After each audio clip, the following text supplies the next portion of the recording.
Well, good day, everybody, and welcome back. Well, I have here my big, blue, lovely IBM Selectric.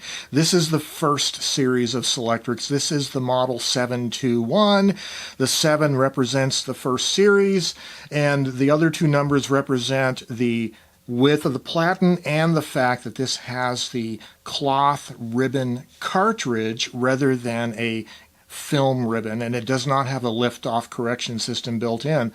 I've enjoyed this typewriter a lot, and I have a number of typeball elements made by both IBM and GP, and there's one other brand I have. I have a whole, maybe a dozen typeball elements, but it's come to my attention recently that Mr. David Hayden of Austin, Texas, who runs a business called Selectric Rescue, has just figured out how to 3D print typeball elements for Selectric 1s and 2s, and he is now making typeball elements with new typefaces that originally were never available for IBM Selectrics.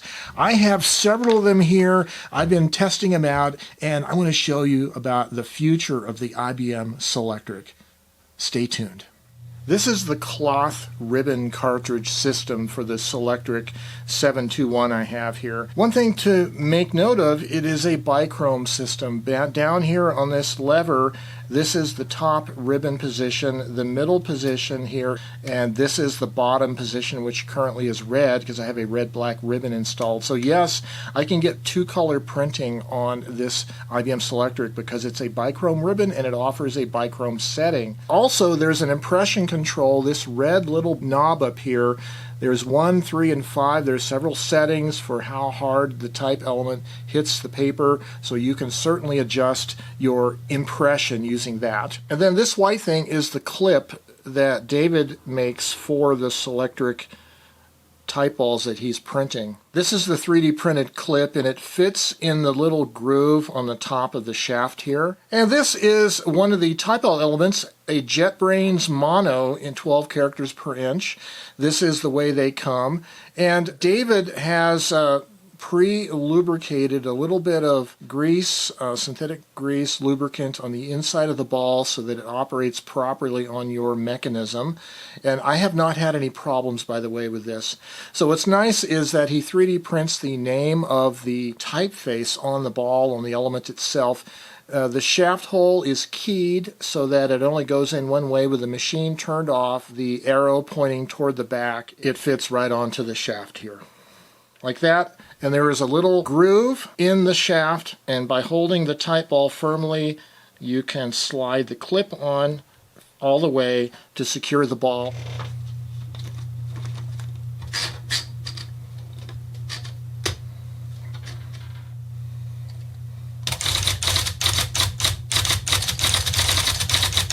So before I undertook the job of understanding the quality of these 3D printed typeball elements, I had to understand how my machine works with regular IBM legacy typeball elements. And I wanted to show you a little bit here. This was from about a year ago, a blog article I wrote with this Selectric.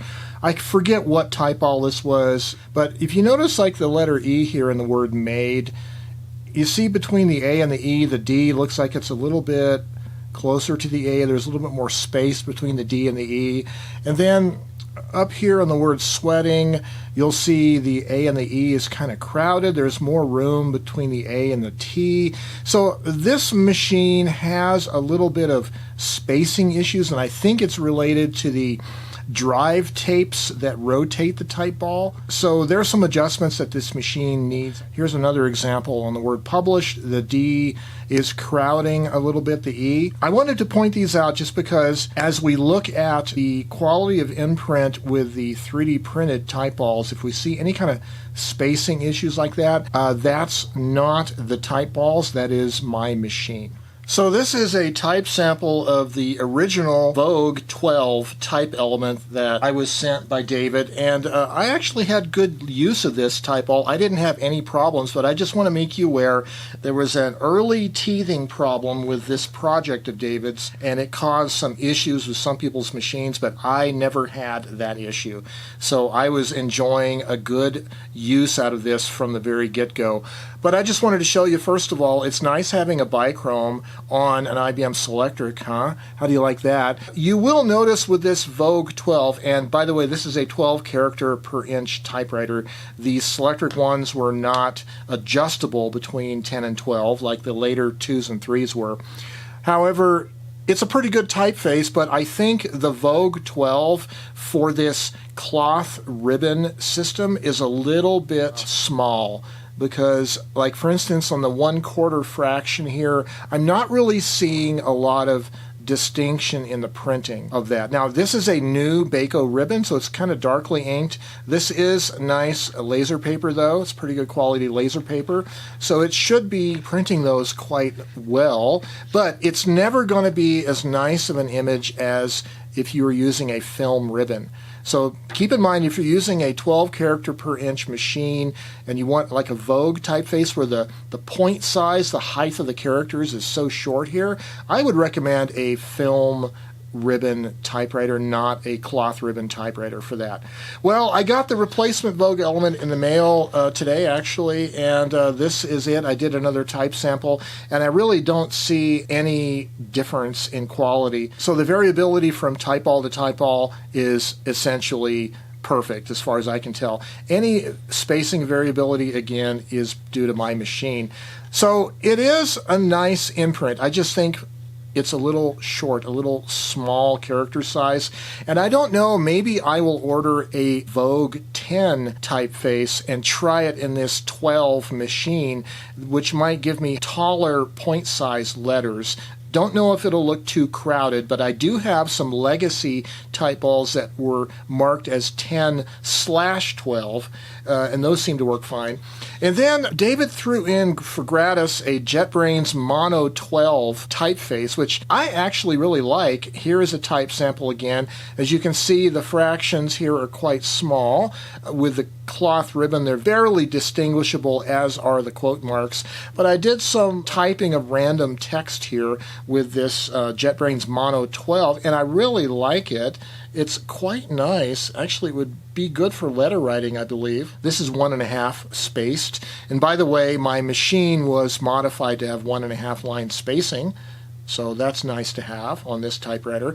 But I did want to show you an older sample of typing with a more standard size typeface on this machine.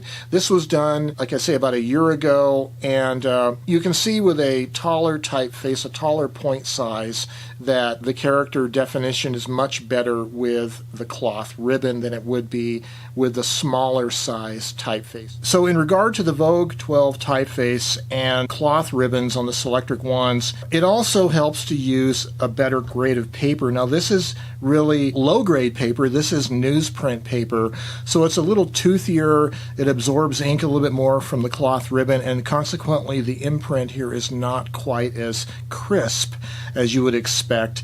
You can see a lot of the letters with loops in them. The loops are completely filled in. You don't see the clearly defined opening of the loops. So this is just an example of you're going to need to have really crisp paper to get any kind of a good imprint with this small of a typeface on a cloth ribbon.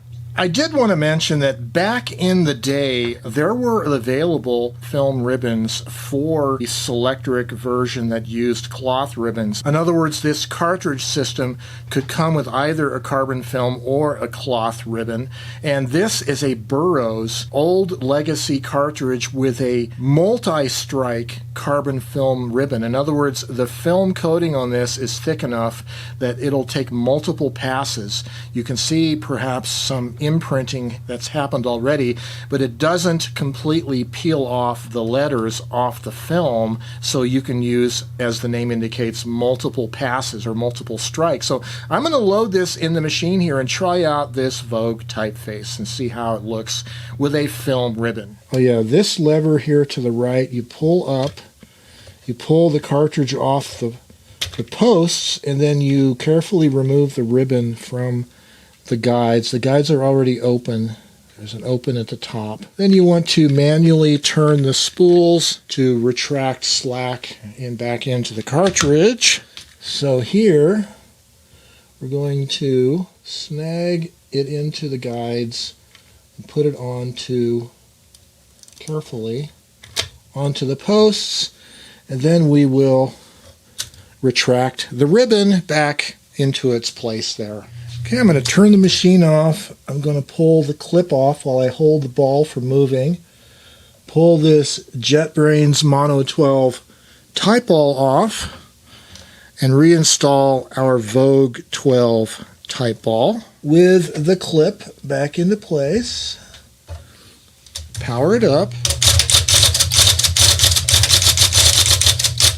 And yeah, I gotta say, the Vogue here at the bottom looks quite a bit better now that we're using a carbon film ribbon. In fact, you can see the loop in the E's and in the A's. So if you can find one of these Burroughs Multi-Strike film ribbons for your 721 Selectric that would normally use the cloth cartridge, it's well worth it if you want to use these smaller typefaces like this. So the Bichrome setting for the 721 print mechanism that uses these cartridges has 3 print positions, upper, middle, and lower. Of course, my cloth ribbon is using a black red, so I don't use the middle position, but with this multi-strike carbon film cartridge, this Burroughs cartridge, you can use the middle and get 3 different rows of printing. And you might be able to tell on this particular section of this cartridge that the top row is getting used much more than the other 2 paths.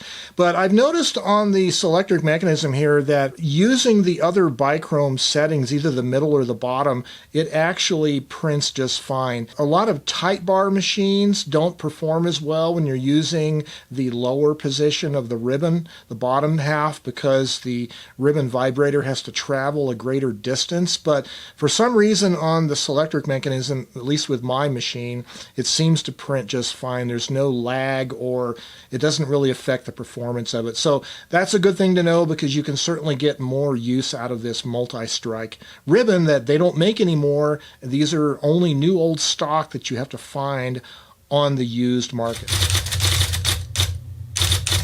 Well, I wanted to make an attempt at comparing the Vogue 12 on the Selectric 1 with my 15 character per inch print wheel on my Brother daisy wheel machine. And you can see here is the Vogue 12. This is with the Burroughs Multi-Strike carbon ribbon, and then this is the 15 CPI right below it. Certainly the 15 CPI is closer together. It's 15 instead of 12, but if you look at the point size, the height of the letters, this Vogue typeface up here looks just a little taller than the point size of this particular 15 CPI. So, you know, it is really small, this Vogue 12 is. So I would certainly recommend using a carbon film ribbon for that typeface. Okay, so this is one of the Vogue 12 type elements, and I had used it with the cloth ribbon cartridge, and you can see I've actually attempted to wipe it off a little bit. So it will get a buildup of inky residue, just like you have on the type slugs of a type bar typewriter. I would recommend using very mild detergent or just water and a brush to get into the fine little crevices to work out any of this ink. I'm going to clean this type ball up nice, because I'll be able to use it with my Burroughs new old stock multi-strike film ribbon on this machine, and that'll be nice. But yeah, you do want to make sure you keep these type balls clean if you're using a cloth ribbon. So I wanted to talk about the clips for securing these 3D printed type elements. So this is the 3D printed clip that David makes available with his type elements, and they work just fine for me. But some people online have been mentioning about if you have an old legacy type ball with a broken top, you can pull the metal clip out, which is what this is. You can pull it out and you can use it on these new type elements, or use it on another broken ball, a legacy ball.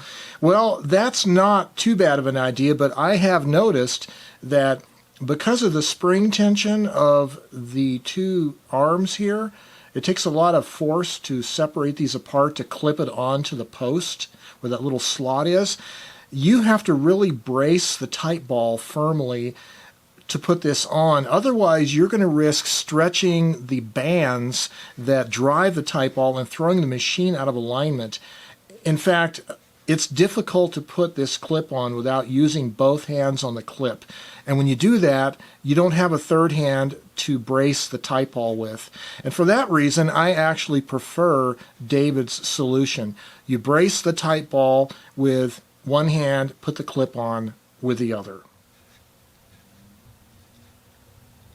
Just like that.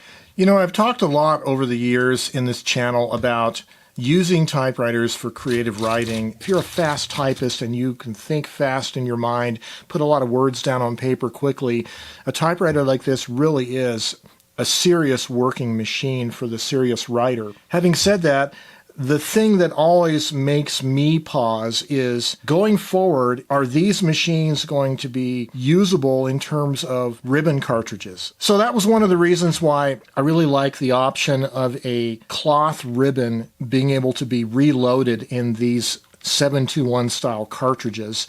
But I also like this multi-strike ribbon, this Burroughs ribbon, which I have to thank my friend Kevin for getting for me. I like that option also, and of course if you guys have a Selectric II, then you're in business, because of course Selectric IIs use a larger cartridge than this, but they're carbon film, so you have the advantage of that for these small typefaces like Vogue that really do work the best on a carbon film ribbon system. Strike a pose.